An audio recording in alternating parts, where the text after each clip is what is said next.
They mocked the elderly man at the shelter for caring about a stray dog, but when they saw what the dog did for him, the room fell silent. Harold Whitaker felt the late afternoon sunlight on his shoulders as he shuffled along Maplewood Lane, a narrow street on the outskirts of Green Hill. He had taken this walk countless times before, yet each step now carried a weight of uncertainty he could not fully explain. At 80 years old, Harold had learned to live with the fuzzy edges in his mind.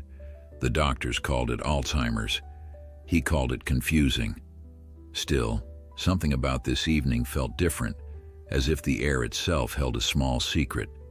He clutched the old cane that supported his stiff knees and looked around, trying to recall the names of the neighbors in the modest single-story houses dotting the lane.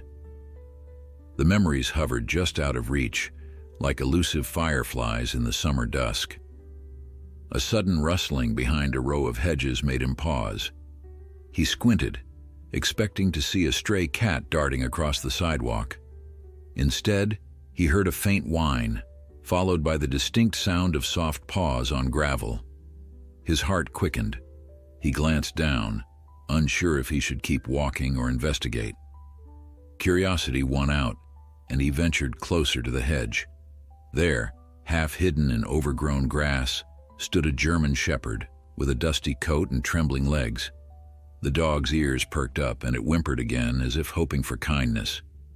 Harold felt a pang deep inside his chest, a tug of familiarity mixed with empathy. For a moment, Harold simply stared.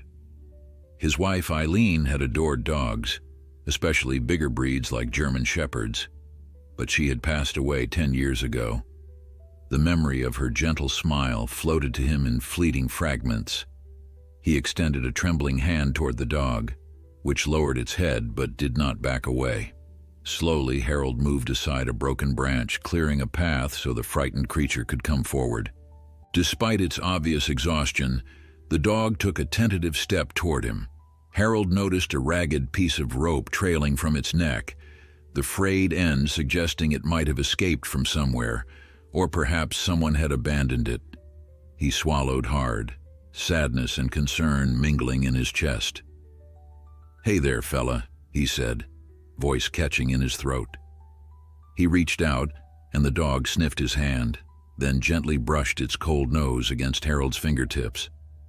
The contact was electric, a moment of unspoken understanding. Already, Harold's mind was spinning with questions. Who would lose or leave such a beautiful animal, and why? If it was lost, it had surely traveled far, for it looked hungry, with tufts of fur matted by dried mud.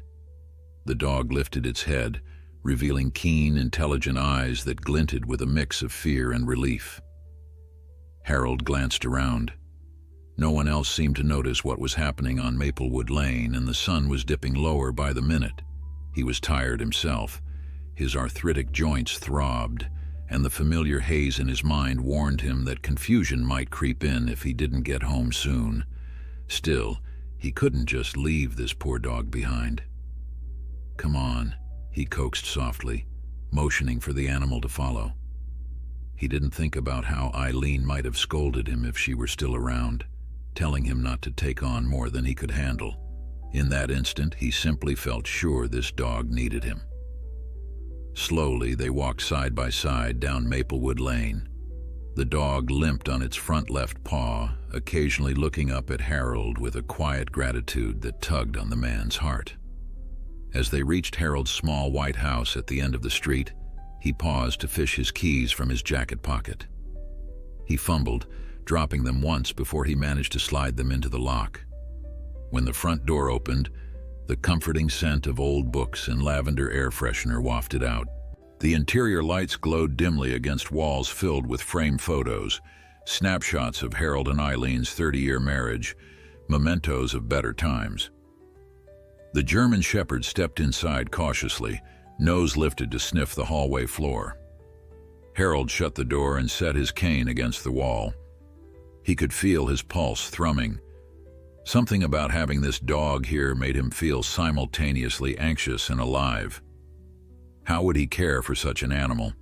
given his own challenges. He decided to approach each moment in small steps, just as his therapist once taught him. One step, then the next. Handle the immediate need first. Right now, the dog needed food, warmth, and maybe a safe place to rest. Harold walked toward the kitchen, flipping on a light that revealed tidy countertops and a single, neatly set table. He rummaged through a cabinet, found a clean bowl, and filled it with water. Then he retrieved leftover roasted chicken from the fridge. Despite uncertain recollections about exactly when he'd cooked it, the meat still looked good enough for a hungry dog. He shredded it carefully into another bowl and placed both on the floor. The German Shepherd sniffed, then devoured the food with grateful enthusiasm. Watching the dog eat, Harold felt a spark of satisfaction, as though a sliver of old purpose returned to his daily routine. After the meal, the dog wandered tentatively into the living room, where an antique floral sofa and a crocheted blanket reminded Harold of Eileen's gentle presence. Harold followed, turning on a soft lamp. The dog circled a few times before lying down near the coffee table, panting softly.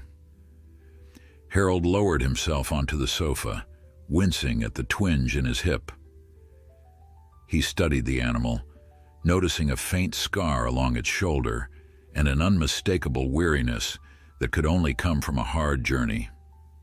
Without warning, a wave of memory slipped away from him, leaving him uncertain of how long he had been sitting there. The dog let out a low whine, drawing Harold back from the empty mental fog. "I'm here," he murmured. Whether he was reassuring himself or the dog, he wasn't entirely sure.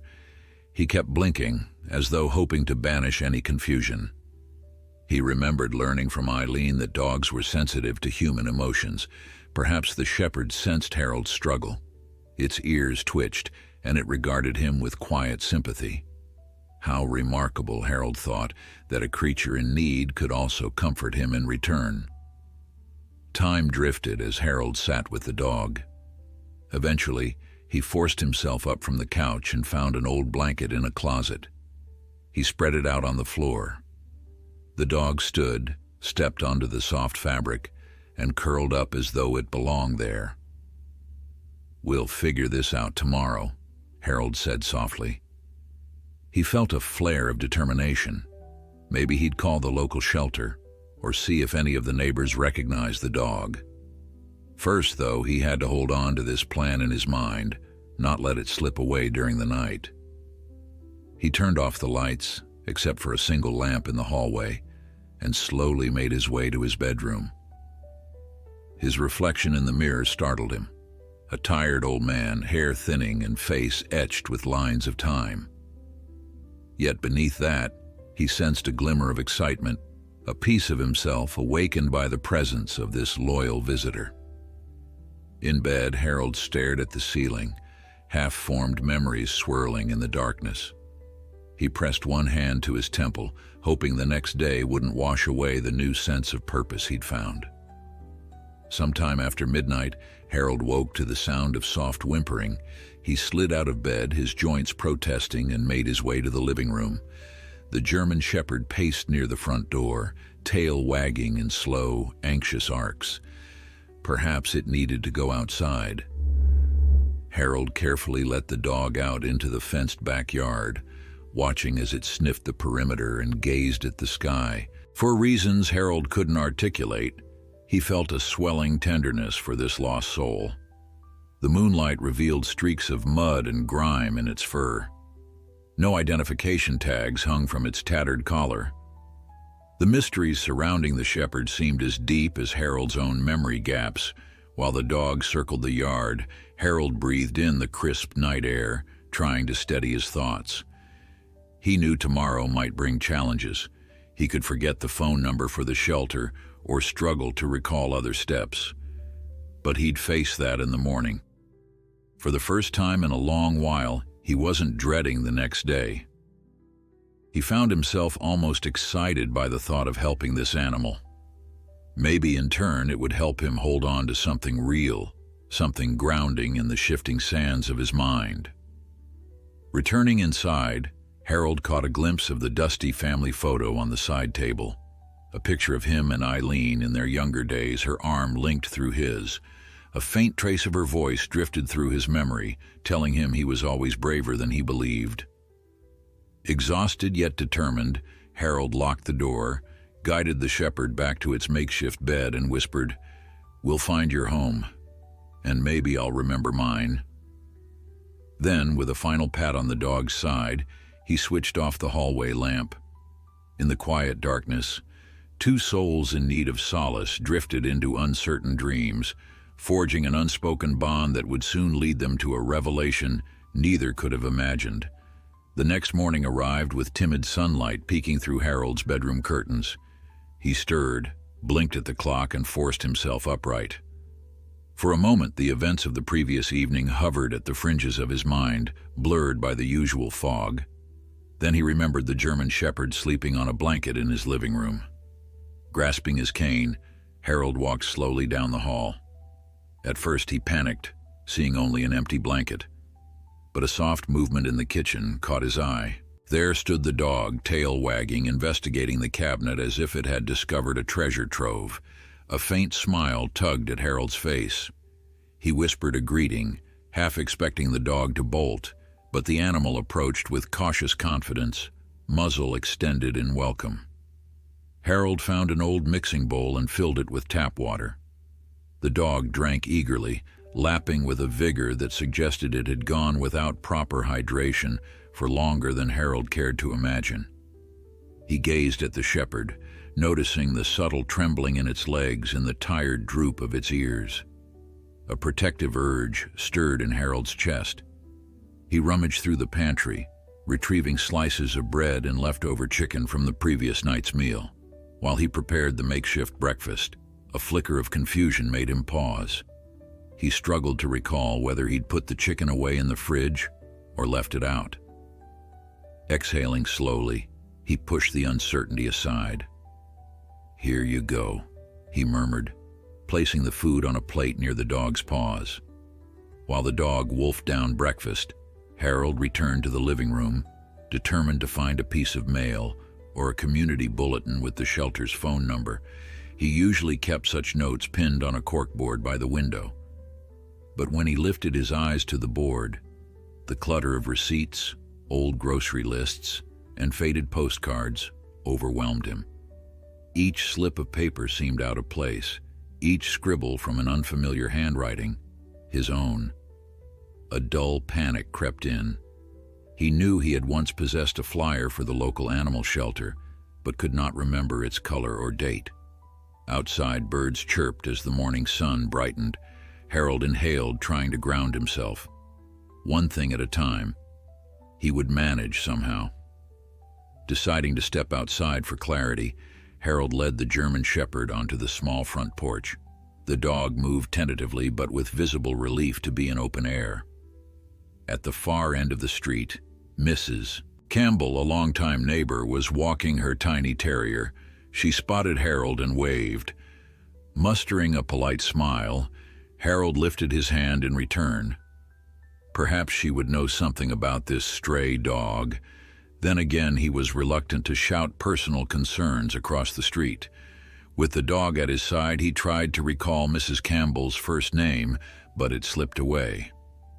Before he could decide whether to call out, she turned the corner and vanished, leaving Harold alone in the hush of the neighborhood, questions filling his mind. He and the shepherd ambled around the yard. Dew clung to the blades of grass, and Harold's slippers grew damp as he surveyed the area. At the property's edge, a chain-link fence separated his lawn from a narrow alley. The dog peered through the fence, ears alert to distant sounds. Harold studied the rough rope still dangling from the shepherd's neck. He wished he had something better, a proper collar perhaps, or a new leash. The dog glanced back at him, tail wavering in a hesitant wag. "We'll figure it out," Harold murmured, offering reassurance he hoped was true.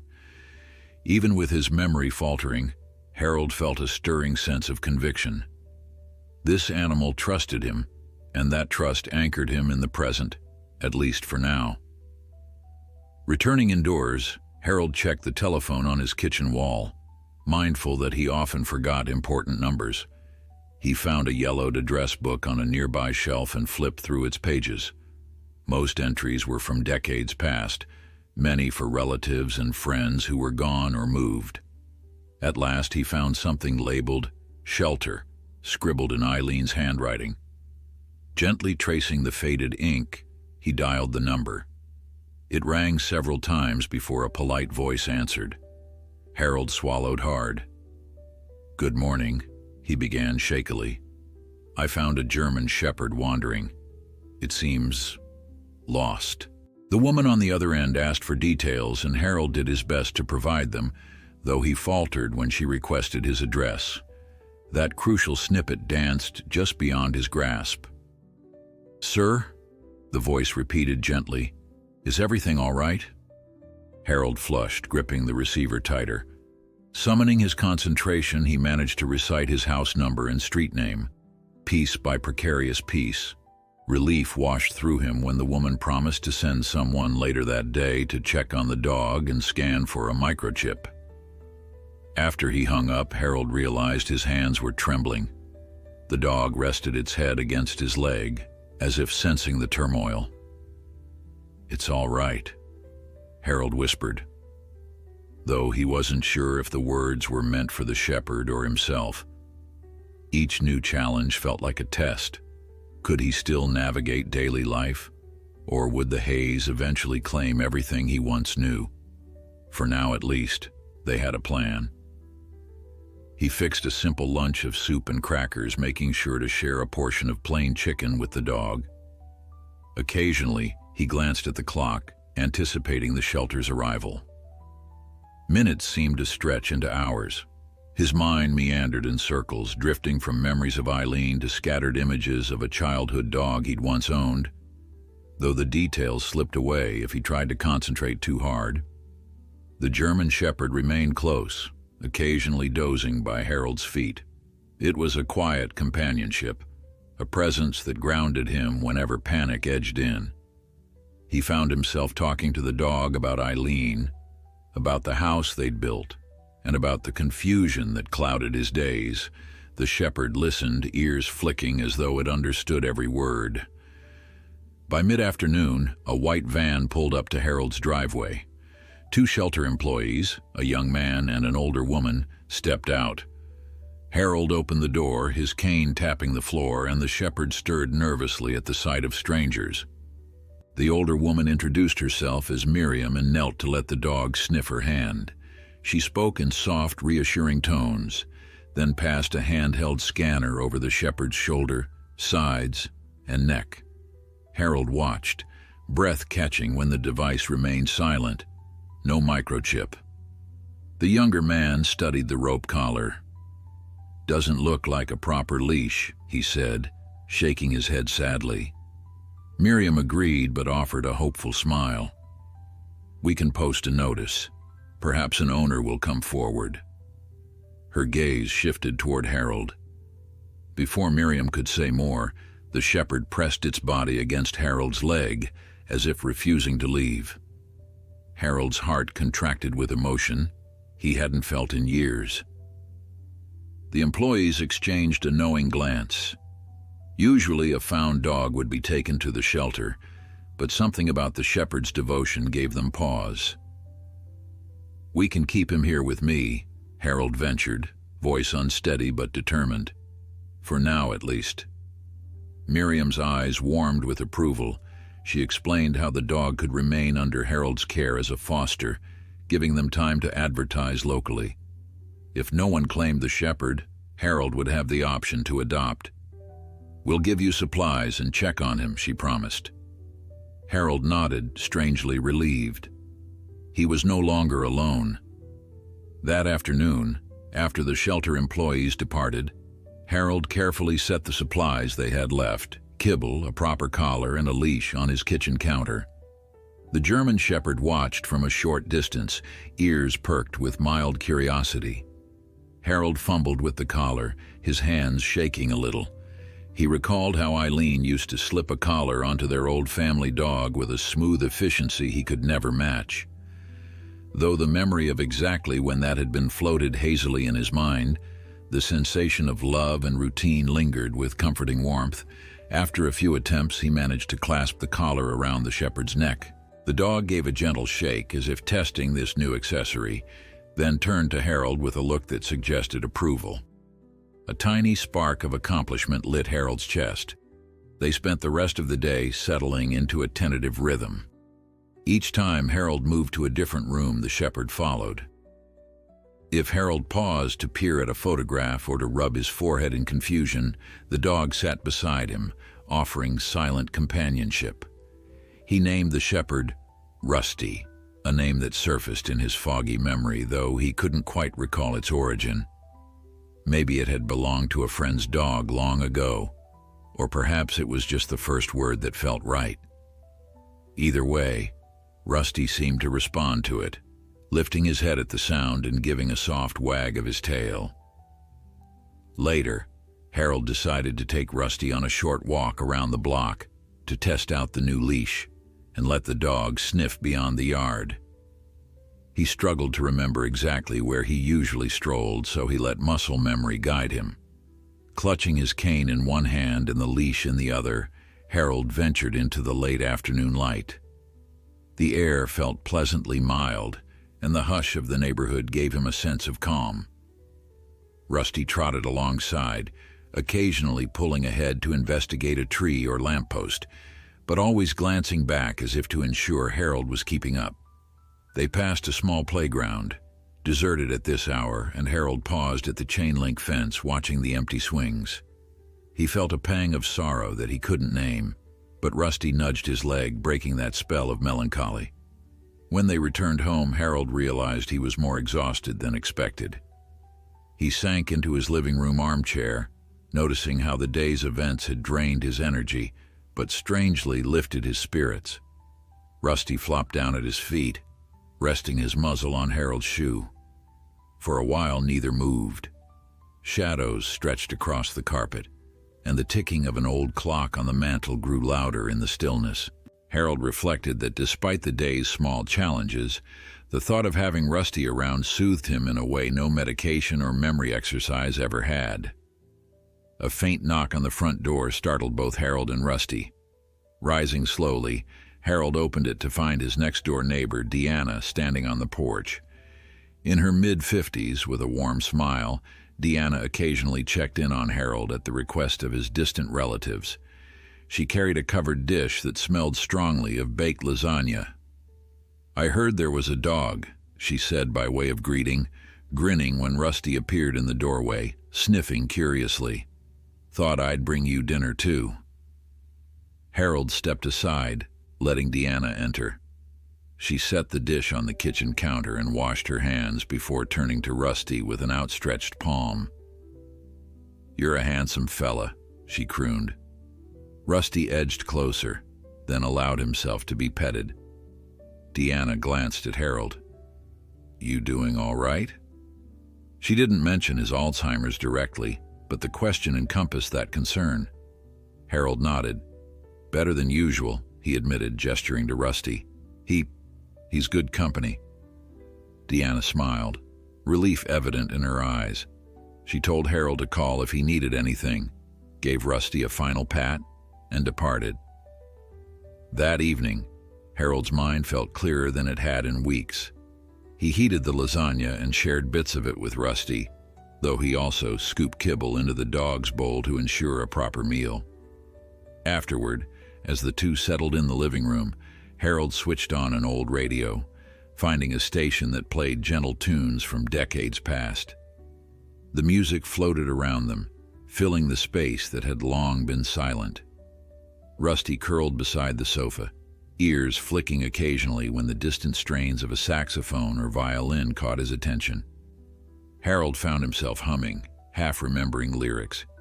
Even as some lines escaped him, the rhythms evoked a nostalgia that both comforted and saddened him. Around 9 o'clock, Harold rose to get ready for bed. Rusty followed, maintaining a respectful distance but always staying within sight. As Harold brushed his teeth, he caught a glimpse of himself in the bathroom mirror. A stooped, thin figure stared back, face lined with uncertainty. His reflection reminded him that tomorrow could be different. The clarity might vanish overnight. The possibility frightened him, yet he found solace in knowing Rusty would still be there in the morning. The dog's presence seemed to tether him to reality, albeit in a fragile way. Perhaps this arrangement was a blessing he didn't know he needed. Sleep came more easily than Harold anticipated. He dreamed of Eileen, of her laugh echoing in a brightly lit kitchen.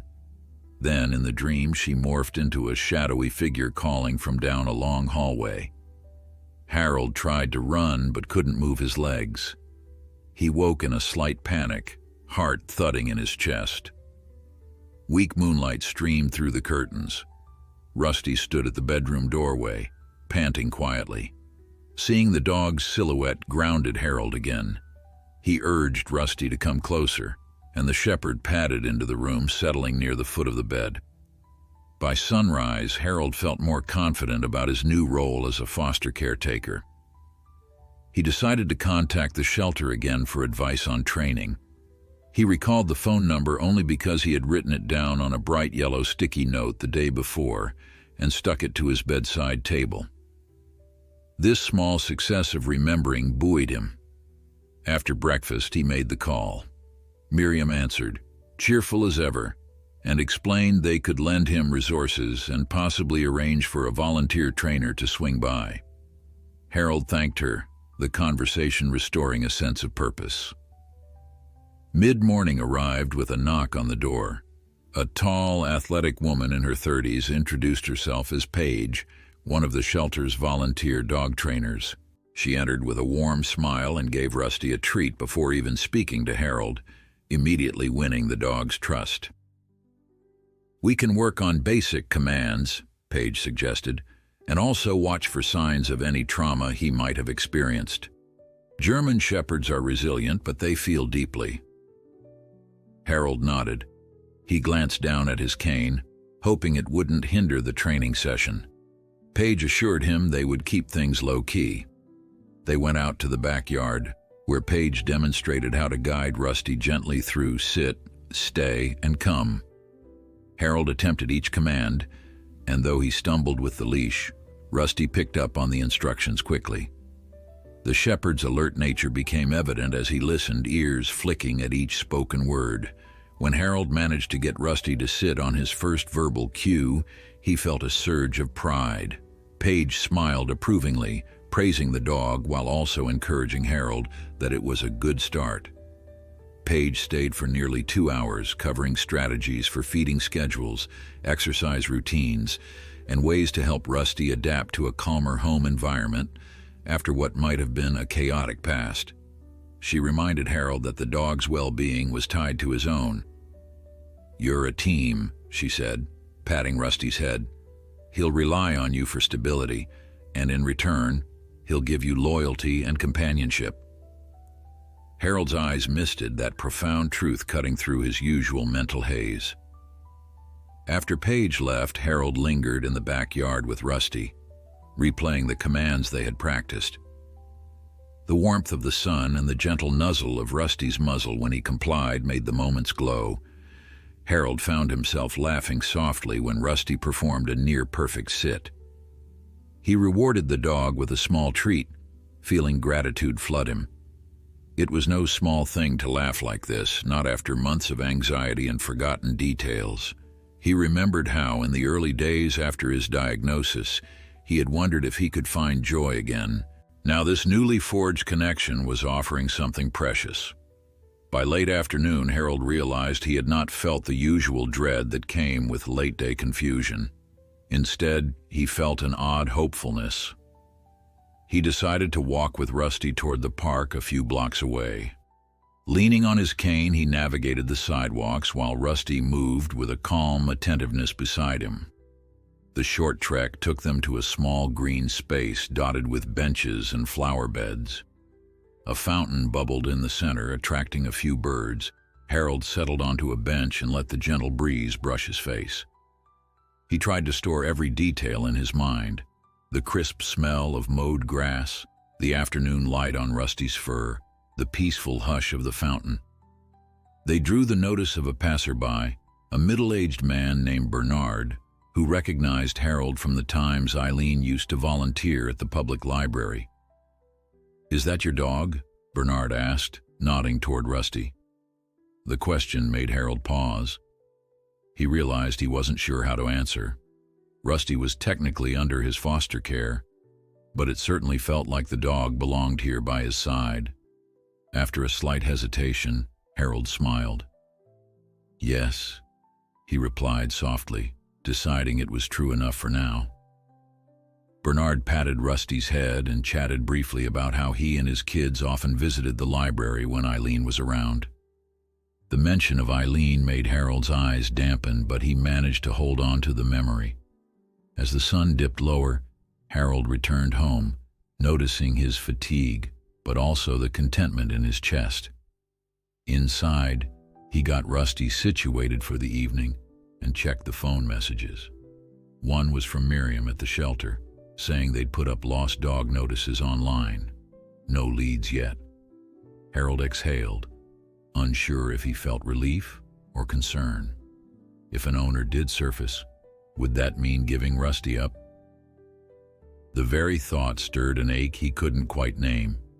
He shuffled into the living room, where Rusty gazed at him expectantly.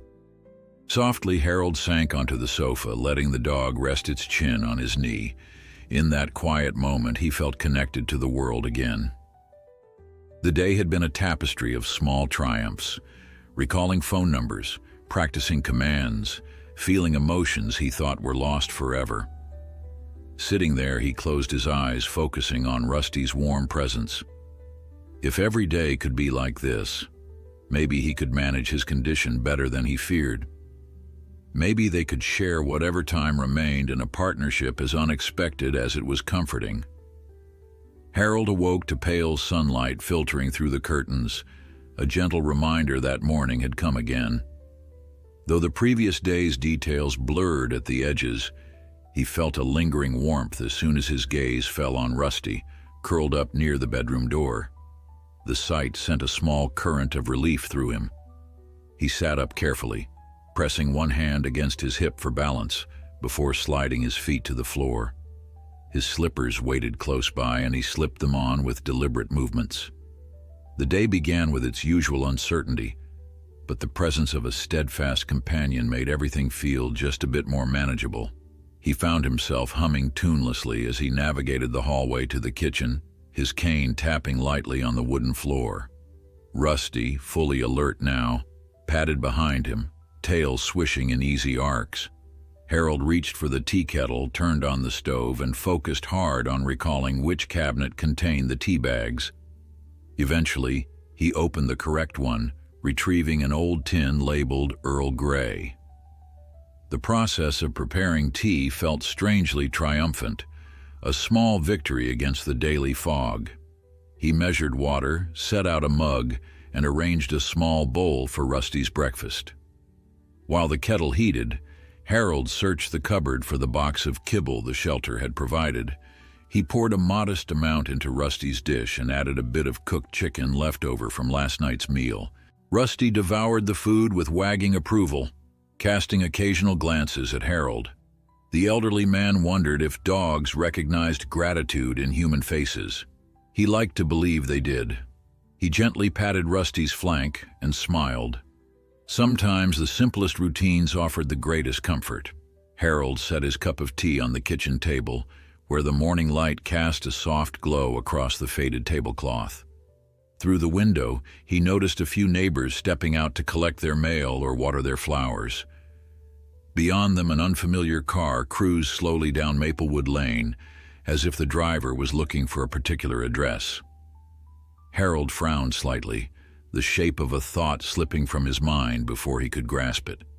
A flicker of confusion passed over him, yet Rusty's presence drew him back. The shepherd settled beside Harold's chair, resting his head on one paw as if to say, "You are here now. It's all right."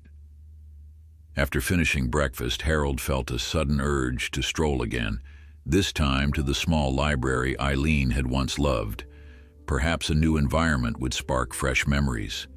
He found the dog's leash, checking the clasp a few times to be sure it was secure.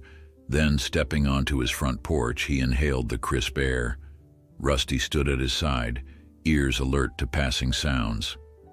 Harold locked the door with a bit of fumbling, determined not to let the sense of confusion overtake him. "It's one foot in front of the other," he told himself, setting off down the street. The walk to the library was longer than he remembered. The route seemed unfamiliar in places, even though he'd lived in Greenhill for decades. At one intersection, he paused in doubt, scanning the street signs. Rusty whined softly and touched Harold's leg with his nose, as though reminding him to take his time. A red brick apartment building triggered a recollection. Eileen had once volunteered to read stories there for elderly residents. Yes, Harold thought, that meant the library lay 3 blocks farther west. He breathed a sigh of relief, grateful that Rusty's calm presence kept him steady. Eventually, they reached the low-slung building that housed the local library. A sign with stylized letters read, "Greenhill Public Reading Center." The morning sun highlighted rows of potted plants by the entrance. Harold recognized a familiar figure tending those plants, a woman in her late 60s named Luann, one of the library volunteers. She straightened as he approached, eyes brightening with curiosity when she spotted Rusty. "Well, hello, Mr. Whitaker," Luann said, removing her gardening gloves. "And who's this handsome friend?" Her voice had the warmth of someone who genuinely liked people and dogs alike. Harold's chest tightened with mingled relief and anxiety. Would she remember how things were? Would he remember enough to converse normally? He mustered a smile. "This is Rusty. I'm fostering him for now. Found him wandering on Maplewood." Luann crouched down and greeted Rusty, who sniffed her hands politely before allowing a gentle scratch behind his ears. "He looks well taken care of now," she noted, straightening to address Harold. "You here for some reading, or just a visit?" He paused, gripping his cane. "A bit of both, I suppose. Thought I might find something interesting to pass the time." His voice wavered slightly. In truth, he hoped to find an anchor in old books or a glimpse of Eileen's memory in that familiar place. Inside, the library smelled of worn pages and lemon polish. Quiet conversations floated among the shelves while a few patrons typed on public computers. Harold followed Luann toward a corner section filled with large print novels and local interest books. Rusty walked dutifully at his side, drawing polite glances from an older couple scanning the shelves. Luann pointed out a few new arrivals, but Harold's attention drifted to a display board featuring town events. Bright flyers announced bake sales, farmers markets, and a lost and found section for pets. Heart-pounding, Harold approached the board and saw a few pictures of missing dogs and cats. He checked each photograph, searching for Rusty's face, but none resembled the shepherd. Relief and sadness mingled within him. No sign that anyone was searching for Rusty, or if they were, not here. He decided to leave a note on the board, describing the dog's appearance in case someone recognized him. Luann handed Harold a pen, but he hesitated, words slipping away as he tried to focus. She gently offered to write the note under his direction. He was grateful, though embarrassment prickled. Once the note was pinned, Harold selected a slim hardcover about local history, something he vaguely remembered Eileen enjoying. Then, with Luann's farewell, he headed out, hoping the walk back wouldn't confuse him more. The return trip demanded more concentration. After several blocks, Harold suddenly found himself uncertain of which turn led home. His heart thumped. Frustration rose hot in his throat. Rusty sensed the tension, pausing to look up at him. In that moment, Harold spotted a street sign indicating Maplewood Lane was 1 block east. The wave of relief that followed nearly brought tears to his eyes. He stroked Rusty's head. "We're all right," he managed, voice tight. The dog licked Harold's hand as if confirming that they would manage together. By the time they arrived at his porch, the sun stood high overhead, and Harold's legs felt leaden. He stumbled slightly on the last step, only to have Rusty brace his body, letting Harold regain balance. That small gesture, so instinctive and untrained, made Harold marvel. "Good boy," he murmured, unlocking the door. Inside, he collapsed into his armchair, knees trembling and breath short from exertion. Rusty lay at his feet, panting. Part of Harold worried he was doing too much, pushing his limits, but he also sensed a measure of pride. They had navigated a challenge and returned safely. In the kitchen, he checked the fridge to ensure he had something for lunch. Amid a half-gallon of milk and a few containers of leftovers, he found sandwich fixings. He made a simple turkey and cheese sandwich, dividing a small portion of the meat to mix with Rusty's kibble. He found it easier to recall what time he had eaten when he included Rusty in the ritual. The dog wagged his tail, clearly content with the midday meal. After they finished, Harold drifted to the living room, book in hand, hoping to read a little. But the steady hush of the afternoon lulled him, and he soon dozed off. When he awoke, the position of the sunlight suggested late afternoon. Rusty lay quietly by the sofa, head resting on his paws. Harold stretched, noticing how stiff his joints felt. A faint worry tugged at him about how the day was slipping by. He glanced at the telephone, half expecting a call from the shelter or from Deanna. The phone remained silent. That persistent question hovered. Did Rusty have a family, searching desperately for him, or had someone cast him aside? The thought of the latter scenario twisted Harold's stomach. Determined to stay occupied, Harold rose, found a pen, and jotted a few notes in a small spiral notebook about the day's events. Writing them down might help him remember tomorrow, especially details like the library visit and the new flyers. He spelled Rusty's name in large, clear letters, circling it to emphasize. Memory might slip, but he refused to let it vanish without a fight.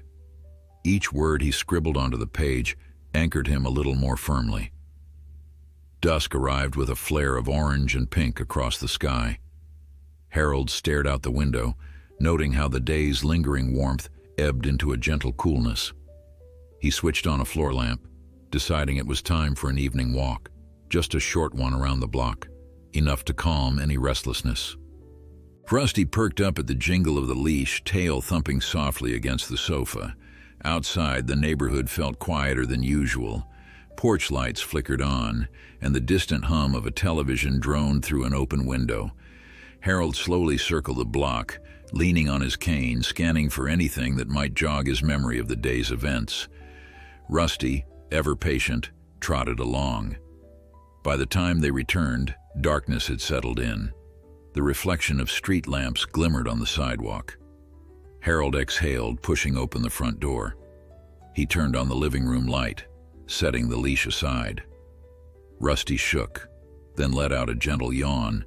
The hush of evening wrapped around them, a shared quiet that soothed Harold in ways he couldn't fully explain. He settled in his armchair, glancing at the old family photo on the mantel. Eileen's smile glowed from the frame, a source of comfort that never failed. "You'd have loved him," Harold whispered, voice catching. Rusty seemed to sense the emotional shift, patting over to rest his chin on Harold's knee. Overwhelmed by affection and a twinge of sorrow, Harold patted the shepherd's head, grateful to have found a companion in a life grown so uncertain.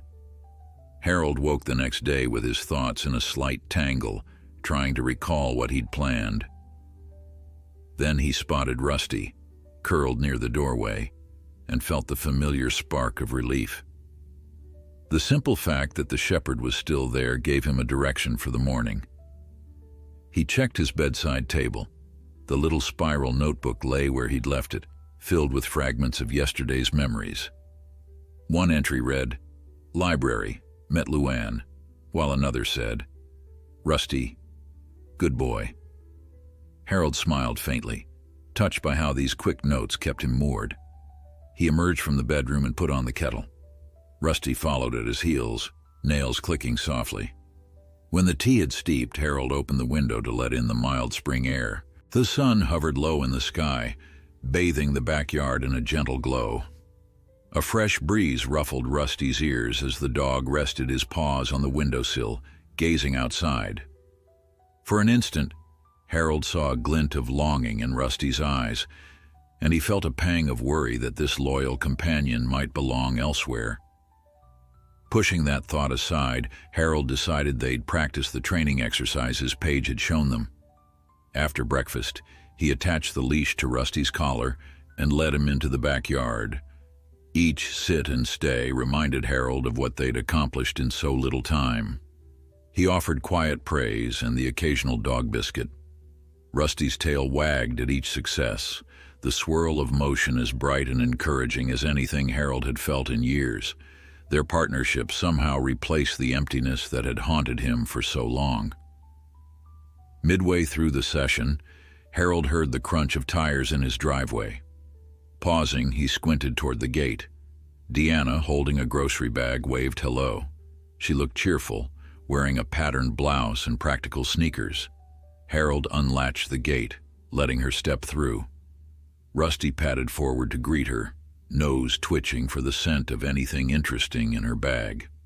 "Just thought I'd bring some produce," Deanna said, setting the bag on a small patio table. "Got extra at the farmer's market. Carrots, tomatoes, some fresh dog treats too." She dug into the bag, producing a brown paper packet shaped like bones. Rusty's ears shot up. "That's very kind," Harold said. His voice held genuine appreciation.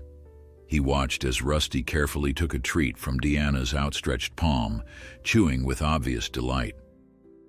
The dog's acceptance of Deanna made Harold proud, as though Rusty were adopting each piece of Harold's small world in turn. Deanna stayed for a short while, chatting about upcoming community events.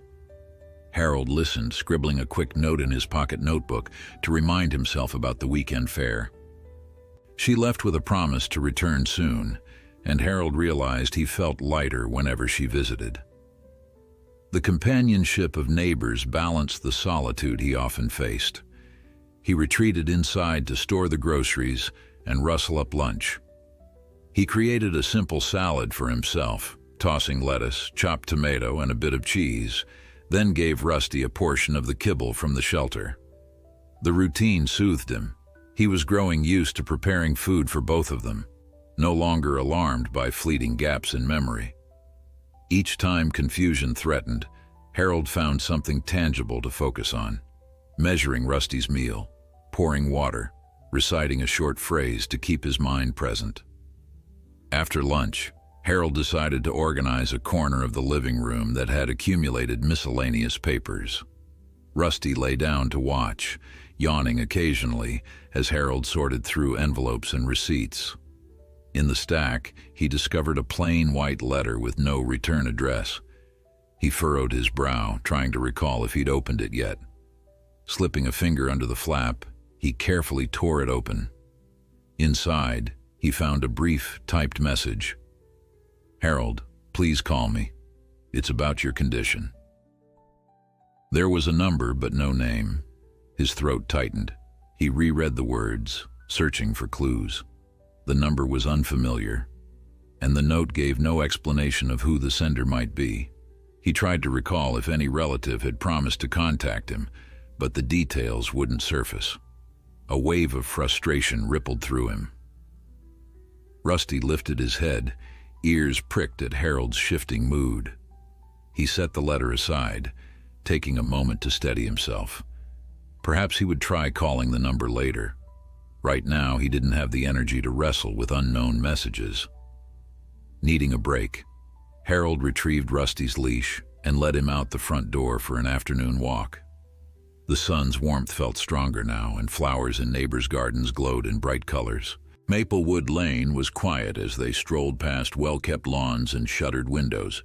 Harold's mind drifted, wondering if the phone number from that mysterious letter would lead to something important or if it was just another piece of confusion. Rusty tugged slightly on the leash, guiding Harold's steps forward when he slowed. The dog's steady pace helped distract him from his swirling worries. They wandered a bit farther than usual, eventually reaching a small community park near the main road. Children's laughter echoed from a swing set, while parents chatted on benches. Harold found an unoccupied seat beneath a tall oak. He felt a twinge in his knee and was relieved to rest. Rusty sat close, surveying the people with curious, gentle eyes. An older gentleman in a sports cap ambled by, nodding hello. Harold returned the nod, though he couldn't recall if they'd met.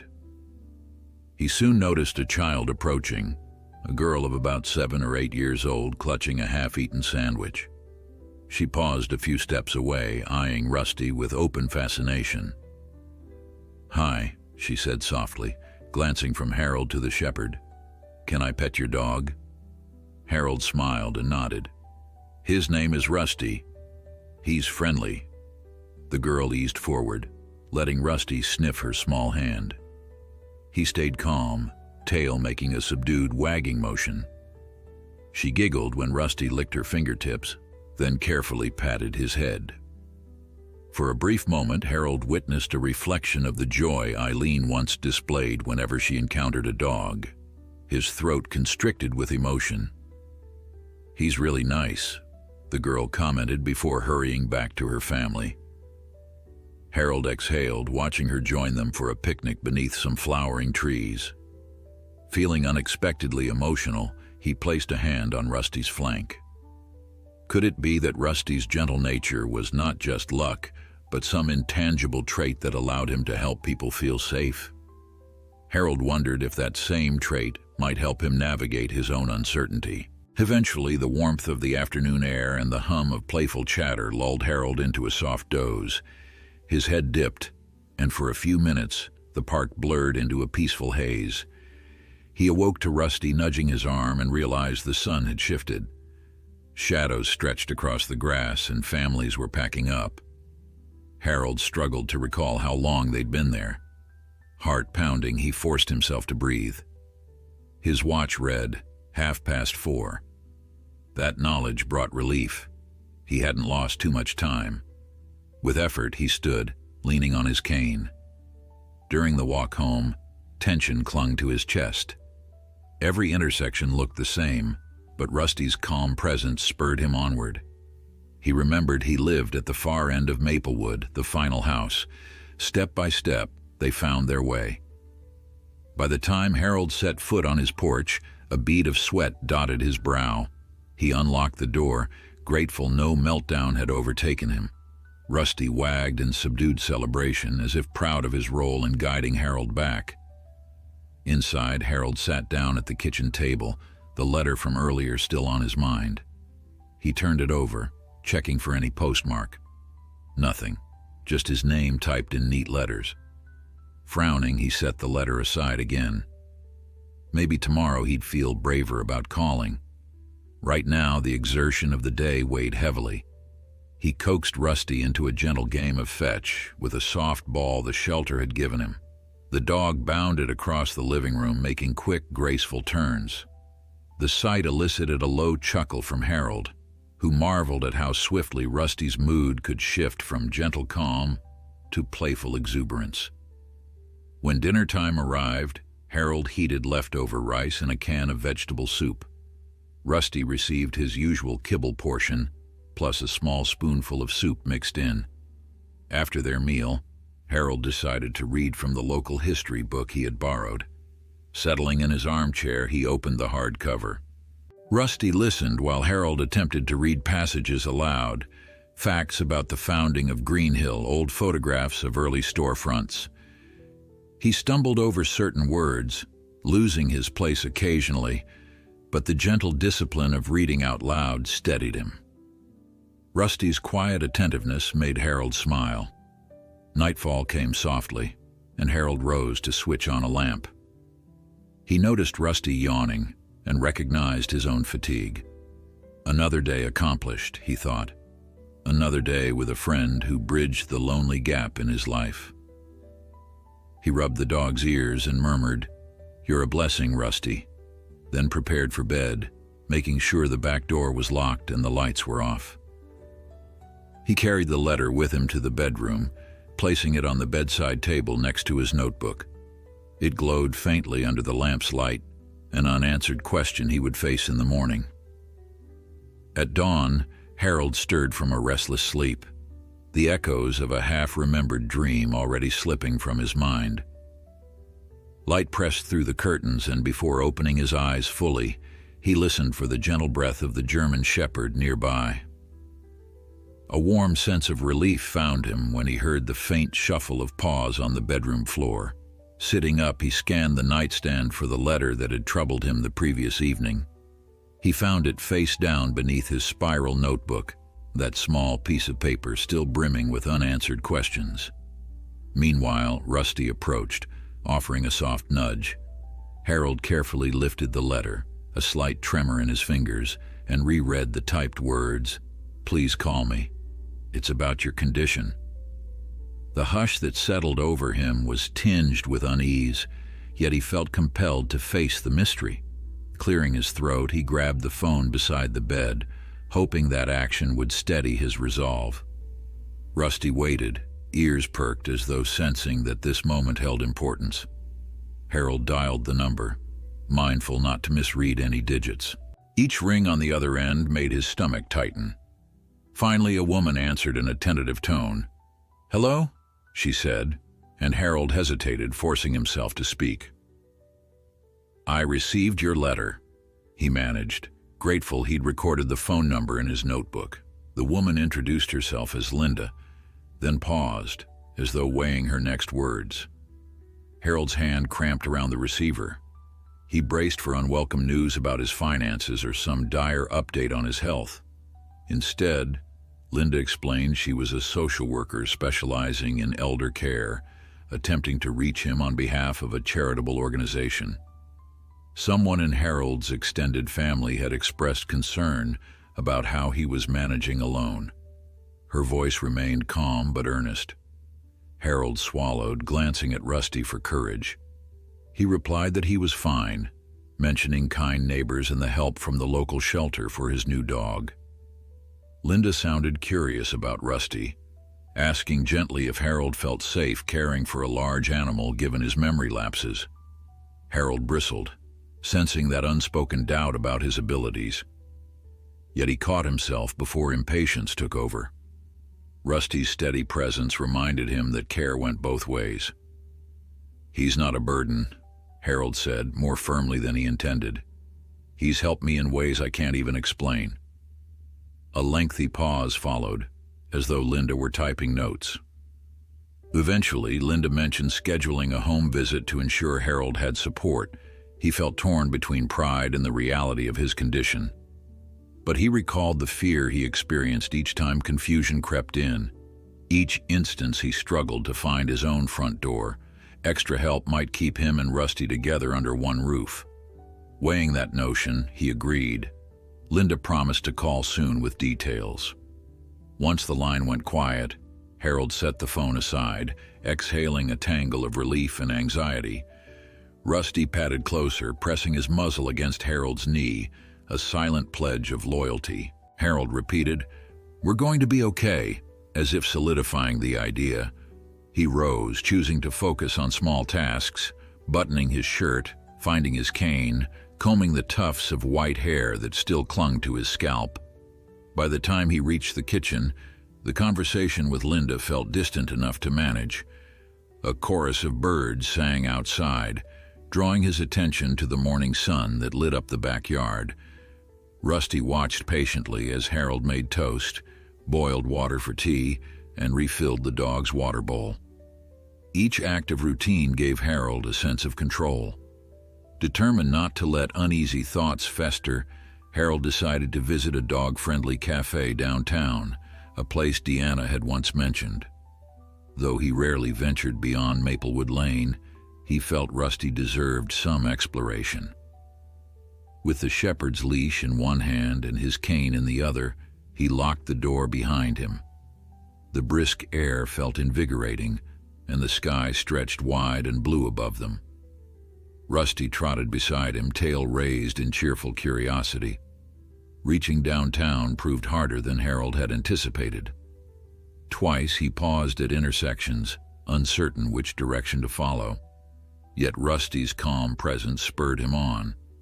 At last they arrived at a modest cafe with a teal awning labeled pet-friendly patio. The young barista smiled in welcome, offering Rusty a biscuit before Harold even spoke. Gratefully, Harold sank onto a small outdoor chair and ordered a black coffee. The world felt alive as he studied passers-by, the swirl of voices and the gentle clink of cups. Nearby, a collie lay dozing under its owner's table. Rusty observed with mild interest but remained poised at Harold's feet, as if the bustle of the street and the aroma of pastries were no threat. Maybe Paige's training was paying off, Harold mused. When the barista returned with coffee, Harold's mind wandered, trying to recall if he and Eileen had ever come here. Memory kept its secrets. Still, he felt oddly content in the present, enjoying Rusty's quiet watchfulness. Across the patio, a bulletin board displayed pet notices: found puppies, missing cats, free dog supplies. Harold's heart thumped as he rose to check for any sign of a missing German shepherd. Each flyer told a short story of someone's beloved or abandoned pet, but none showed Rusty's likeness. He felt both relieved and sad. Nobody appeared to be searching for this loyal animal. Turning to head back, he nearly collided with a woman carrying a stack of volunteer forms. Her name was Judith, and she recognized Rusty from the shelter's internal notes. She assured Harold they had no solid leads yet. If he was abandoned, you might end up his permanent guardian, she said softly. The possibility made Harold's chest tighten in a strange mixture of gratitude and sorrow. He thanked Judith, finishing his coffee before calling Rusty to leave. Their walk home tested Harold's memory yet again, but glimpses of familiar landmarks guided him. The sun climbed higher, warming the sidewalk, and Rusty's easy stride kept Harold grounded. By the time they reached Maplewood Lane, Harold's legs ached, yet he felt proud of their little adventure. Unlocking the door, he stepped inside and collapsed into his armchair. Rusty accepted a small lunch of kibble before curling up for a nap. Harold found himself resting as well, lulled by the hush of the living room. A short doze soon overtook him, filled with fleeting images of Eileen, of simpler times, of Rusty bounding through tall grass in some unknown field. He awoke to quiet afternoon light. Stretching stiff muscles, he noticed the letter from Linda resting on the table by his spiral notebook. He reread its terse lines, recalling the phone call that morning. A home visit might disrupt his routine, but perhaps that disruption would be worth it if it allowed him to keep Rusty without question. The idea of losing the shepherd now felt almost unbearable. Harold opened his notebook and wrote, "Linda, home visit. Keep Rusty. Must not forget." Each word he wrote down felt like a small armor against the disease that gnawed at his recollections. After a while, Harold coaxed Rusty off the floor for another slow walk.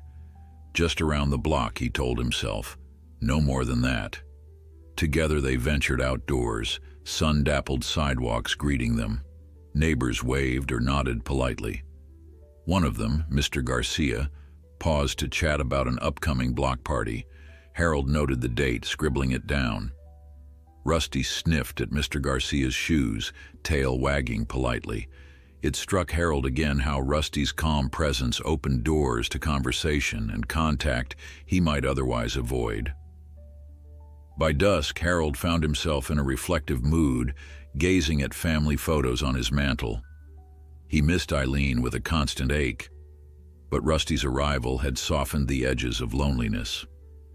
Before heading to bed, Harold checked each lock and turned out the lights. The bedroom lamp illuminated the spiral notebook and the letter side by side. Tomorrow, he would tidy the house, anticipating Linda's visit. He wanted the place neat, his thoughts as clear as possible. As Harold slipped under the covers, Rusty padded in and lay at his usual spot near the door. The dog's quiet breathing soon filled the room with a gentle lull. Harold's eyelids grew heavy, and once again, he marveled at how each day spent with Rusty felt like a reprieve from the slow, remorseless march of Alzheimer's. Closing his eyes, he thought, "If a social worker's help lets me keep you here, I'll accept it gladly." He drifted off, lulled by the faint tap of Rusty's tail against the floor, comforted by the knowledge that for at least one more day, they were a team. Early the next morning, Harold rose determined to ready his home for Linda's visit. Though the exact date and time hadn't yet been confirmed, he guessed it could be any day now, given her sense of urgency. With Rusty padding alongside, he began tidying, picking up newspapers that had piled up near the door, rearranging the scatter of shoes in the entryway, and attempting to dust the bookshelf where an old radio sat beside framed photographs. The effort left him short of breath, but he pressed on, hoping a neater space might prove he was still capable of living on his own. Around mid-morning, Deanna knocked on the front door.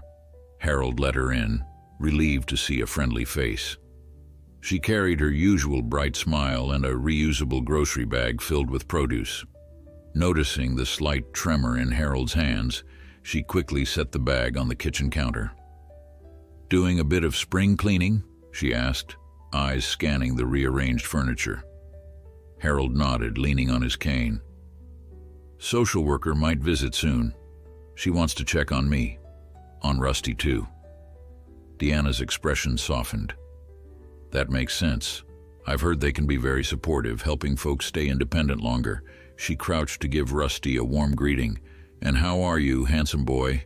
Rusty's tail swished at the attention. Deanna then straightened, studying Harold. "I can help you tidy if you'd like." He hesitated, pride warring with gratitude. Finally, he accepted, and she spent the next hour vacuuming rugs while Harold sorted a stack of unopened mail. Rusty supervised, occasionally nosing an envelope or sniffing the vacuum's nozzle. Deanna glanced over once with a smile. "You've got a regular co-pilot here." When the living room and kitchen looked more presentable, Harold offered Deanna a glass of water. They sat at the small table, sharing a moment of companionable silence. He confessed in hushed tones that he worried about losing Rusty if anyone decided he was no longer able to care for a pet. Deanna reached across the table and patted his hand. "Don't borrow trouble, Harold," she said gently. "This dog is good for you, and I'm sure Linda will see that too." Encouraged, Harold walked her to the door.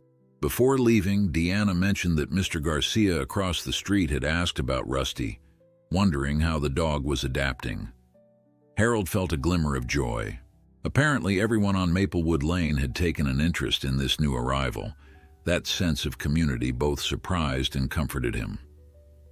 After Deanna left, Harold prepared a light lunch, peanut butter on toast for himself and kibble for Rusty, topped with a spoonful of leftover gravy.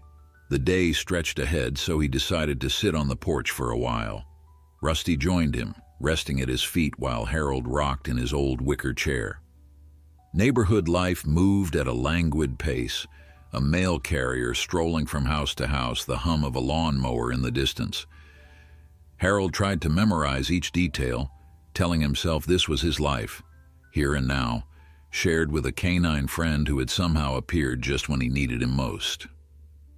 Afternoon shadows crept across the porch.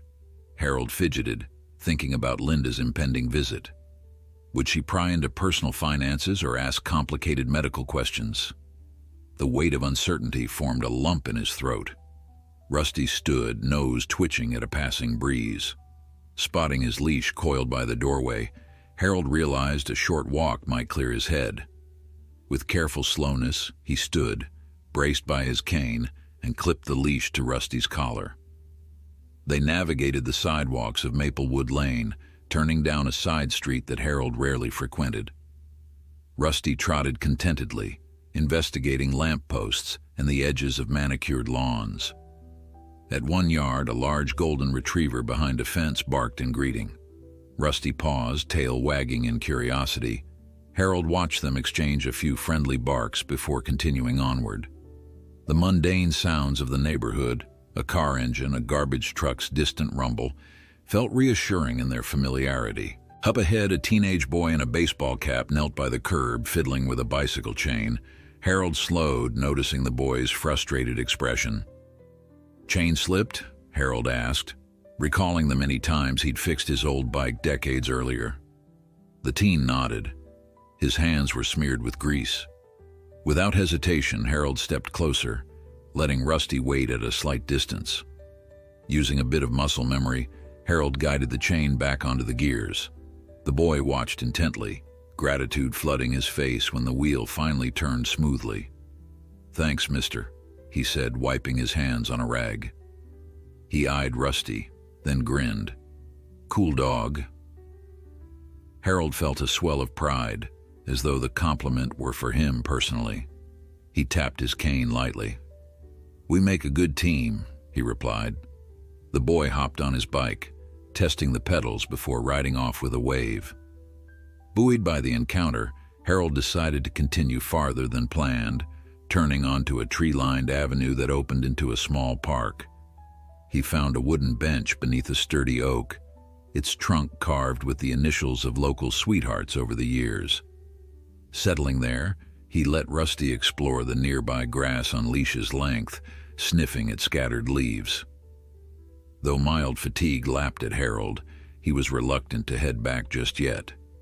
The park reminded him of times long past, when he and Eileen might picnic or feed ducks in a nearby pond. Even though the details blurred, the gentle feeling of shared happiness remained. He closed his eyes, soaking in the late afternoon sun. A gentle breeze ruffled his thinning hair, and the warmth radiating through his jacket eased some of the tension in his joints. For a moment, his mind cleared enough that he felt purely present, no racing thoughts about Linda, no dread of memory lapses. Rusty nudged his leg, and Harold opened his eyes to see the dog gazing at him as if to say, "Let's keep going." Smiling, he stood, cane in hand, and set off for home. They arrived back at Maplewood Lane just as Deanna was unloading groceries from her car. She waved, and Harold waved in return, feeling a small surge of pride in the normalcy of that exchange. Unlocking his front door, he stepped inside, already anticipating the quiet comfort that awaited him. Rusty shook off dust from his coat, panting contentedly. Harold considered calling the social worker again to ask more about when she might visit, but a yawn overtook him. He realized the walk had drained him more than he expected. Instead, he scrawled a note in his spiral notebook. "Call Linda. Visit schedule." That small act felt sufficient for now. Rusty seemed restless, tail waving in the living room, so Harold rummaged in a cabinet and found a squeaky toy shaped like a carrot, one of the freebies the shelter had included. He tossed it across the carpet. Rusty bounded after it, ears perked in delight, then trotted back and gently placed it at Harold's feet. This game repeated several times, each successful retrieve sending a jolt of endearment through Harold's chest. Finally exhausted from the day's adventures, Harold eased into his armchair, while Rusty curled up near the coffee table, Toy resting between his front paws. Darkness descended outside, and Harold realized he hadn't planned dinner. That old sense of time slipping away made his stomach flip. Rising carefully, he checked the kitchen cupboards. A few cans of soup remained, and there was bread to pair with the leftover jam from the fridge. It wasn't a fancy meal, but it would do. Rusty's portion of kibble got a small topping of scrambled egg thanks to a carton sitting in the fridge door. Harold hummed a tuneless melody while he worked, as though the day's walk had stirred something melodic in his brain. After eating, he found himself drawn again to the letter from Linda. He picked it up, reading the short lines for what felt like the 10th time. This time he sensed the potential for relief behind the text. If Linda could arrange services or volunteers to assist him, maybe he could keep living with Rusty without fear. The dog nestled at his side, and Harold rested a hand on the shepherd's warm fur. "We'll make it work," he whispered. The dog blinked, that quiet attentiveness shining in his eyes. Needing some relaxation, Harold switched on his old radio. A low, crackling tune drifted through the living room, one of those timeless ballads about love that reminded him of Eileen. He didn't let sadness overtake him, though. Instead, he allowed gratitude to bloom. He still had Rusty's companionship and a home filled with the echoes of memories he cherished. The swirl of confusion might return in the morning, yet he would greet it with whatever resolve he could muster. As the night wore on, Harold tidied the kitchen one more time, stacking his cups and plates neatly. Then he locked the doors, turned out the lights, and headed to his bedroom. Rusty followed, curling into his usual spot. For a moment, Harold stood by the window, watching faint moonlight wash over the suburban street. He recalled the day he'd found Rusty cowering behind a hedge, how that single encounter had altered the trajectory of his lonely, anxious existence. Eileen used to say that certain miracles come dressed in the most ordinary circumstances. Smiling to himself, Harold slid under the covers. His eyelids grew heavy, and as he drifted off, he sensed Rusty's steady breathing. The dog's gentle warmth lulled him, an assurance against the fears that once plagued his nights. Yes, he thought as he surrendered to sleep, they were managing, step by step, day by day, forging a bond that felt extraordinary in its simple honesty. The day dawned gray and drizzly, a soft patter of rain on the roof that lulled Harold awake. He lay in bed for a moment, listening to the muted world outside and the familiar, comforting sounds of Rusty's gentle breathing. The steady presence of the German shepherd helped him shake off the dream fragments still clinging to his mind, unsettling images of a lost road and silent figures whose faces he could not recognize. Pushing aside the sheets, he rose carefully, using his cane to steady himself. Rusty got up as well, following him to the kitchen, where Harold filled the kettle with water and set it to boil for tea. He paused by the window, noting how the droplets blurred the view of Maplewood Lane. In the soft glow of morning, he caught sight of Deanna's house lights faint across the street. Her car was already gone, likely to work or some errand. Harold exhaled, letting the quiet fill him. The phone call with Linda lingered in his thoughts, stirring both hope and anxiety. He took out his spiral notebook and flipped to the page where he'd written reminders. Call Linda. Visit schedule remained circled in black ink. Perhaps she would phone again today. Rusty settled by the kitchen table as though anticipating breakfast. Harold scooped kibble into the bowl, adding a spoonful of leftover broth for flavor. The shepherd ate with calm enthusiasm. Harold then poured tea into a chipped mug and dropped in a small sugar cube. He sipped slowly, thinking about what Linda's visit might entail. He tried to picture her stepping into the living room, scanning the shelves, checking the fridge, assessing him with professional eyes. Would she find him lacking? Would Rusty's presence make a good impression or raise concerns about Harold's capabilities? He tried to remember everything Deanna had said, but some details slipped away. After breakfast, Harold decided they would stick to an indoor routine, given the weather. Taking advantage of the lull in rain, he fetched a soft towel from the closet to wipe down Rusty's coat, which had collected light droplets on their last trip outside. The shepherd stood still, tolerant of the fuss. Harold felt a stab of gratitude for this dog that accepted him, memory lapses and all. When he finished, Rusty shook off any residual dampness, then followed Harold into the living room. The old radio on the shelf seemed to beckon, so Harold turned it on. A classical station played a soft violin piece he didn't recognize, but the lilting melody filled the house with warmth.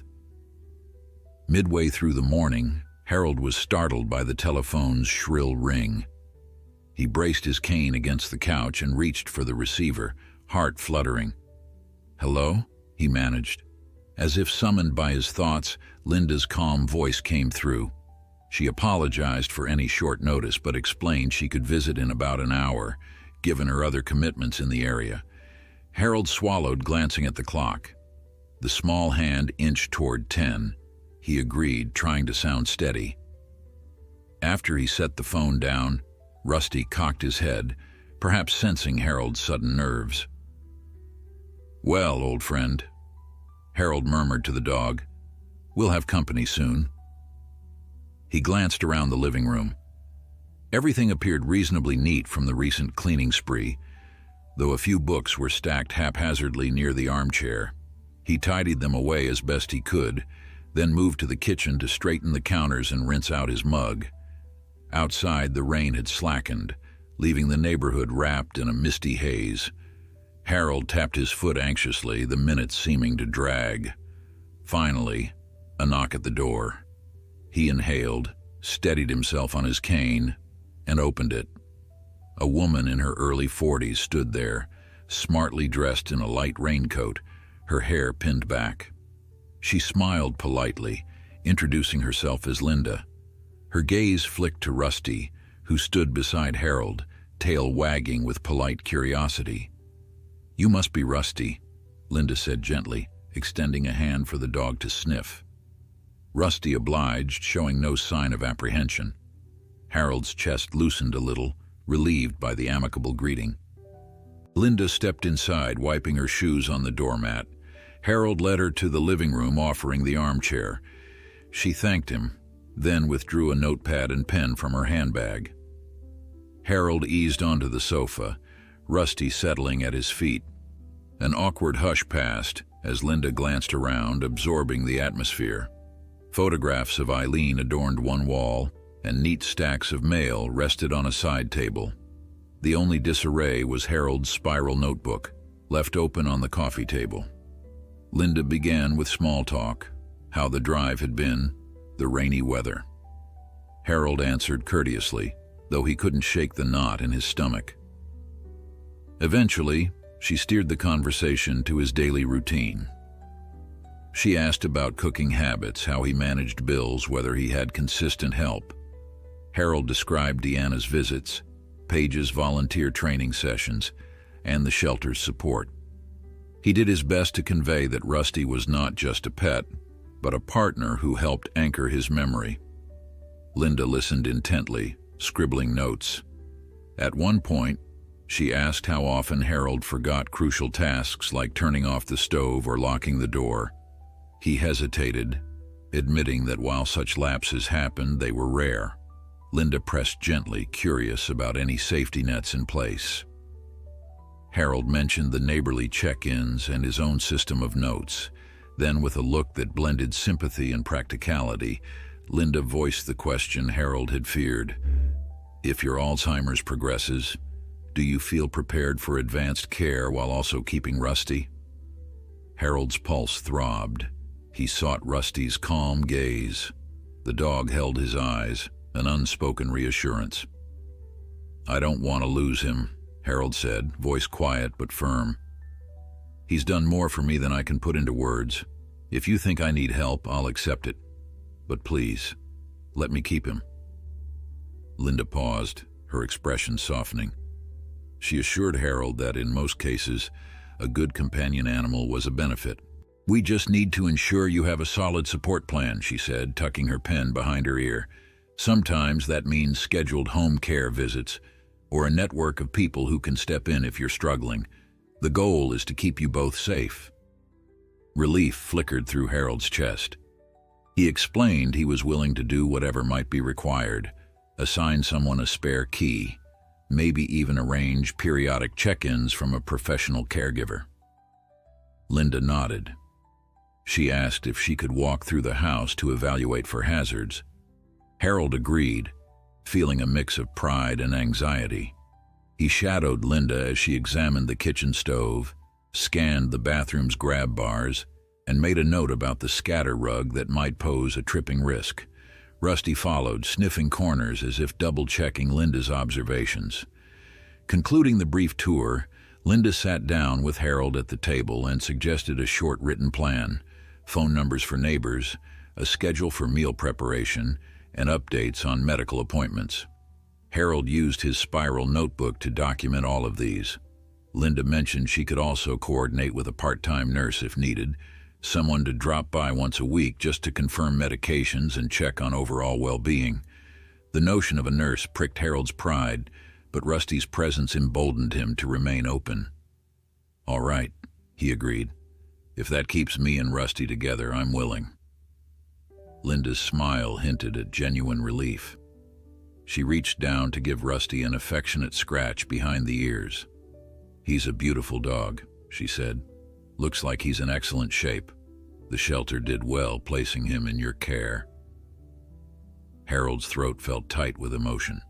He recalled how lost Rusty had been when they first crossed paths, and how that chance encounter changed both their lives. Satisfied, Linda closed her notepad. "I'll file my report," she said, standing up. "It will recommend continued independence, with additional support checks. I see no reason to separate you from Rusty. In fact, I think he's part of the reason you're managing so well." Those words sank in with profound relief. Harold offered a small smile, pressing a hand to Rusty's back in gratitude. He walked Linda to the door, shaking her hand as she stepped onto the porch. The rain had stopped, leaving a fresh scent in the air. "Thank you," Harold managed, his voice catching. Linda assured him she'd be in touch soon and headed to her car. Long after the engine noise faded, Harold remained in the doorway, soaking in the knowledge that the dreaded visit had turned out to be an unexpected reassurance. A new sense of security flowed through him. He went back inside, closing the door softly, and settled on the sofa. Rusty came forward, placing his head on Harold's knee. Gently stroking the shepherd's ears, Harold murmured, "We're all right, you and me." As if sensing the significance, Rusty blinked slowly, exhaling a contented sigh. Outside, muted sunshine broke through thinning clouds. Harold felt the tension of the morning evaporate. He closed his eyes, letting the moment sink into his heart, a reminder that even in a life filled with gaps and uncertainties, hope could still find its place. In the days following Linda's visit, Harold embraced a newfound calm. He woke each morning reassured by the knowledge that no imminent threat loomed over him and Rusty. Though his Alzheimer's still clouded his mind in unpredictable moments, he felt supported, not just by friends and neighbors, but by the official promise that he could stay with his loyal shepherd. Each time confusion threatened, he reminded himself that he wasn't alone. Harold began implementing Linda's suggestions. He taped up a sheet of phone numbers next to the kitchen phone, Deanna, the local shelter, and a new contact for a part-time nurse named Helena, who would drop by once a week. Across the street, Mr. Garcia agreed to keep a spare key in case of emergencies. Harold also scheduled weekly dog training sessions with Paige, whose patience and warmth made both him and Rusty feel at ease. It comforted Harold to see Rusty's quick responses to commands. It meant they were making progress as a team. The gradual shift in Harold's routine lifted his spirits. Neighbors passing by often saw him strolling with Rusty or exchanging quiet banter with Paige in the front yard, the dog weaving joyfully around them. More than once, Harold noticed someone stopping to watch Rusty's playful leaps, as if the sight of an elderly man and his big shepherd was a charming curiosity. He no longer felt self-conscious about his cane or his forgetfulness, certain that Rusty's presence lent him a quiet dignity. Late one sunny afternoon, as Harold and Rusty returned from a brief walk, a dark sedan pulled into his driveway. Harold paused, heart fluttering warily, but then recognized the driver as a man from the shelter named Robert. The young man stepped out, a folded piece of paper in hand. Rusty trotted forward, tail wagging in greeting. "Mr. Whitaker," Robert called, waving the paper. "I've got news you might want to see. We posted pictures of Rusty around town and someone reached out." Harold's stomach clenched. He steadied himself on his cane, dread creeping through him. Could it be Rusty's original owner? And if so, did that mean the dog would leave? Robert's expression was gentle, sensing Harold's apprehension. "We aren't sure it's the same dog," he explained, handing over a small printed photograph. Harold squinted at the black and white image. It showed a large German shepherd, but the angle was poor, and the dog wore a bright bandana. A brief description mentioned the animal's name was Ranger, missing from a nearby county. The date, however, was nearly a year ago. Harold exhaled slowly. "A year is a long time," he murmured, stroking Rusty's head. Robert nodded. "Exactly. We're looking into it. The man who posted this can't confirm details by phone. He only said his shepherd vanished during a thunderstorm. He's on his way to the shelter in a couple of days. We'd like to bring Rusty there so they can meet." The idea of taking Rusty away, even for an hour, made Harold's chest tighten, yet he recognized the potential importance. "Let me think," Harold said, voice trembling. Robert offered a sympathetic look. "I understand this is difficult. I can come back tomorrow for your answer." With that, he left, leaving Harold cradling the photo in shaky hands. Rusty nudged his leg as though asking what was wrong. Inside, Harold sank into the living room armchair, the photo still clutched. The dog curled at his feet. A swirl of conflict roiled in Harold's mind. If Rusty had a rightful owner, how could he deny them a reunion? Yet the thought of losing Rusty triggered an ache as sharp as any physical pain. If this man was indeed Rusty's original caretaker, Harold worried he would have no say. By dinner time, the question gnawed at him. He called Deanna, haltingly explaining the shelter's news. She listened, compassion thick in her tone.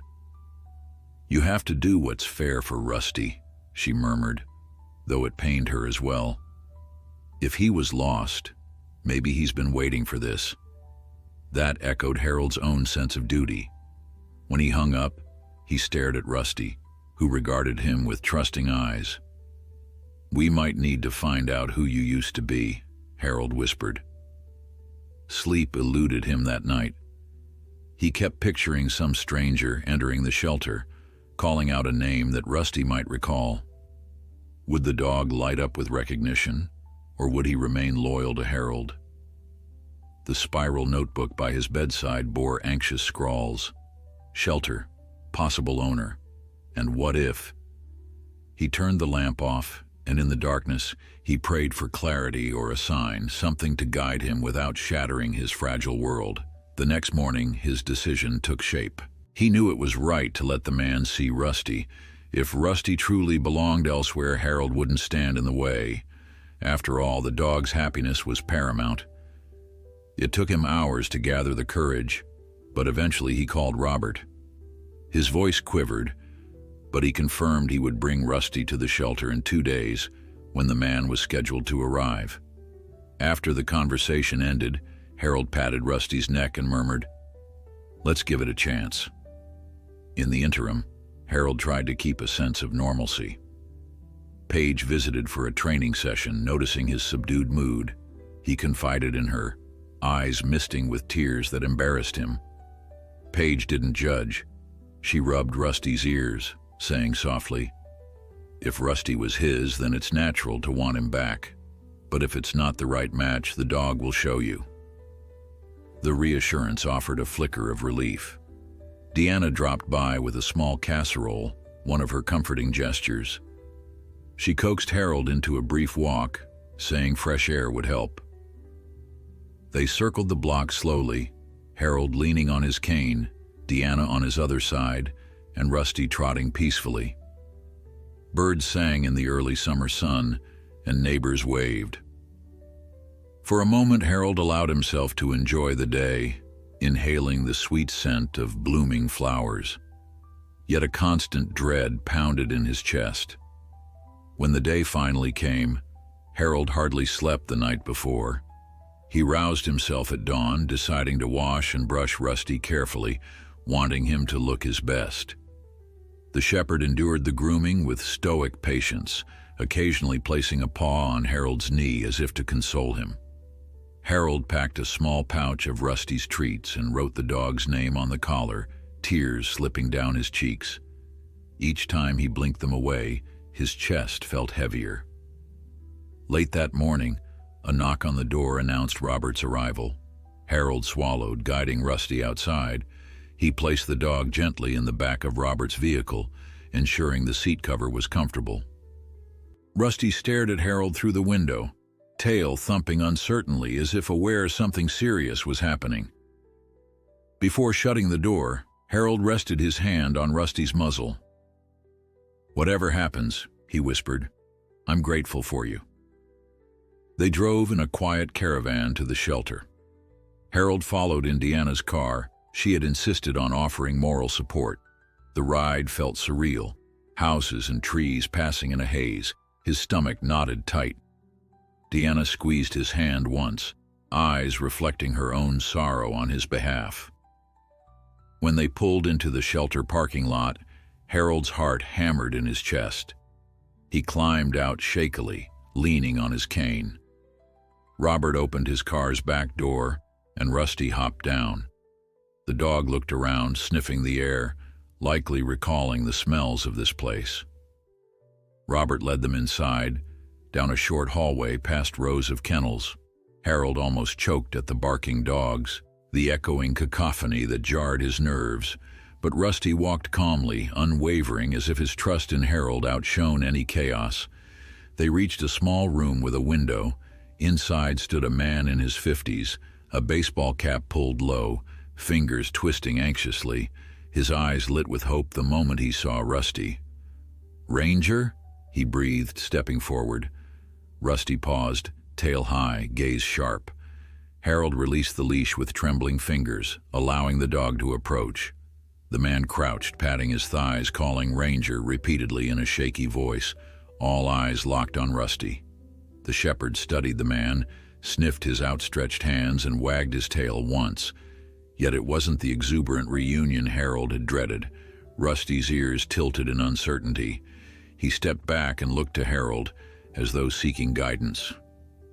The man's face fell. He called again, trying to entice Rusty, but the dog merely sniffed the floor, then returned to Harold's side, leaning gently against the older man's leg. A hush thick with emotion filled the room. The man removed his cap, revealing tear-brimmed eyes. "He looks so much like my Ranger," he managed. Robert came forward, scanning the man's phone photos. The dog in those images had a small white patch on his chest that Rusty did not. Realizing the difference, the man's shoulders sagged. "It's not him," he whispered, voice cracking. Relief flooded Harold's body, so intense he nearly buckled. He steadied himself, hand on Rusty's collar. "I'm sorry," he said to the stranger, aware of how those words might sting. The man gave a watery smile. "I'm happy for you," he said softly. "At least someone has a German shepherd who loves them." With that, he thanked Robert, brushed his eyes, and left. Harold scooped Rusty into an embrace he hadn't dared show in front of strangers before. Rusty licked his cheek, tail thumping as though relieved too. Deanna laid a hand on Harold's shoulder, her own eyes misty. "He's yours," she murmured, voice breaking slightly. Robert, also moved, cleared his throat. "Let's finalize adoption papers then," he said, smiling broadly. Harold blinked in astonishment. Adoption. A new wave of tears threatened, but this time they were tears of joy. He nodded, swallowing hard. With Deanna helping steady his cane, he followed Robert to the front desk. Minutes later, he stood signing forms, making Rusty officially his. Though his handwriting trembled, he wrote each letter with quiet conviction. This was more than a legal document. It was a promise that he would cherish and protect this creature who had given him renewed purpose. Afterward, stepping into the midday sunshine, Harold paused to let the truth sink in. Rusty was his dog, unquestionably and forever. Deanna gave him a side hug, and he felt a sense of belonging and gratitude so strong it bordered on awe. Rusty hopped into her car with an eager wag, and Harold joined him, feeling lighter than he had in years. The ride home blurred with relief and happiness, a gentle hum filling Harold's heart. Back at Maplewood Lane, Harold took the leash, guiding Rusty out. Together they walked to the front porch. "Welcome home," Harold whispered. Rusty wagged, glancing at the familiar yard. Harold's mind brimmed with all the small routines and memories they'd share from this day forward. He would continue to face his disease with all the support Linda had arranged, now certain that Rusty would remain at his side. One step, one day, together. Harold's first morning as Rusty's official owner felt like a private holiday. Though the sunrise filtered through half-drawn curtains, the house seemed brighter than ever before. He stood by the kitchen window, brewing tea and letting the promise of a new day sink in. Rusty observed from a short distance, tail wagging as if he too sensed that a new chapter had begun. Outside, the grass still sparkled with dew, the street quiet except for a lone jogger passing by. Harold's arthritic joints protested, yet the ache no longer discouraged him. With Rusty's unwavering loyalty, each step felt doable, each chore less daunting. Already, he envisioned a routine unburdened by fear of separation, anchored by the comfort of companionship that had grown more essential than he'd ever thought possible today. After breakfast, he phoned Deanna, eager to share the news. Hearing the happiness in Harold's voice, she responded with laughter that brightened the entire morning. He recounted the moment at the shelter when Rusty chose him over the stranger who called him Ranger, still marveling at how fate had aligned. Deanna reminded him that their block party was approaching and insisted he attend with Rusty. Though Harold typically avoided crowds, the invitation tempted him. What better way to celebrate this milestone than introducing Rusty to the neighbors who had watched him change? The conversation flowed, peppered with small-town gossip and jokes about Rusty's appetite. By the time Harold hung up, he felt a surge of anticipation, daring to believe that life could open new doors even in his later years. Determined to prepare, Harold decided a gentle stroll would help Rusty practice social skills. He secured the leash and headed to the nearby park, where children played on swings and a few retirees chatted on benches. The early afternoon sun shimmered on the pond's surface, where ducks glided serenely. Harold found a shaded seat, let Rusty sniff the grass, and watch passers-by who waved in friendly curiosity. A young couple approached, enthralled by the shepherd's calm demeanor, and Harold allowed them to pet Rusty. Pride ignited in him as Rusty responded with gentle acceptance. Every bit of training Paige had provided seemed to blossom now, in small interactions that reminded Harold how far they had come. The world no longer felt frightening, but instead brimming with the promise of connection. On the way home, Harold's phone buzzed in his pocket. He fumbled it out, surprised to see Linda's number. Pausing on a quiet stretch of sidewalk, he answered. Linda explained she had finalized his new care schedule. Helena, the part-time nurse, would drop by each Wednesday. She also mentioned local volunteers who offered dog-walking services if ever Harold felt overwhelmed. Grateful, he thanked her, heart lightened by the knowledge that help existed whenever he might need it. Rusty waited patiently until the call ended, then nudged Harold's leg, as if to say he'd heard good news. Laughing, Harold stroked Rusty's muzzle. Indeed, good news.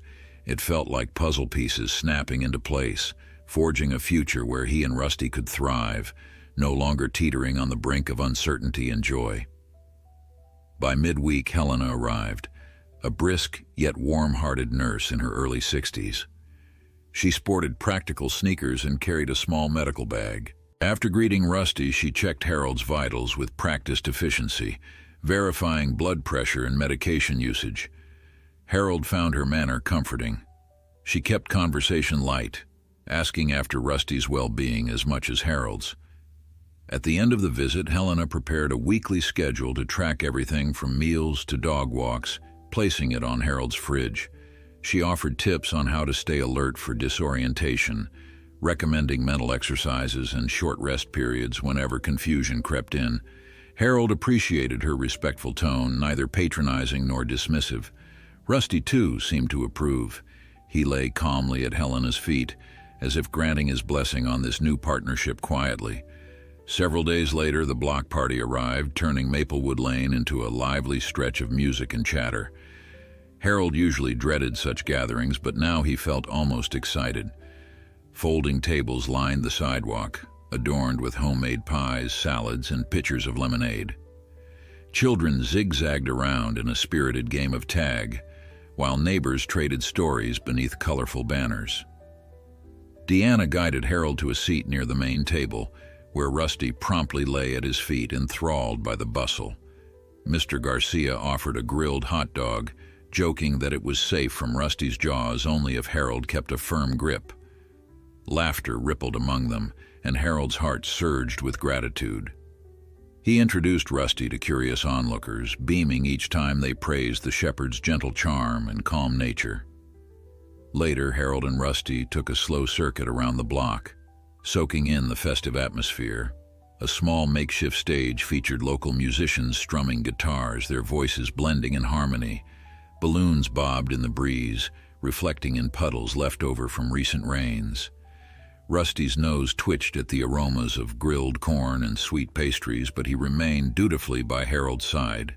Whenever Harold stopped to catch his breath, neighbors would greet him, some praising his new routines, others asking about the part-time nurse.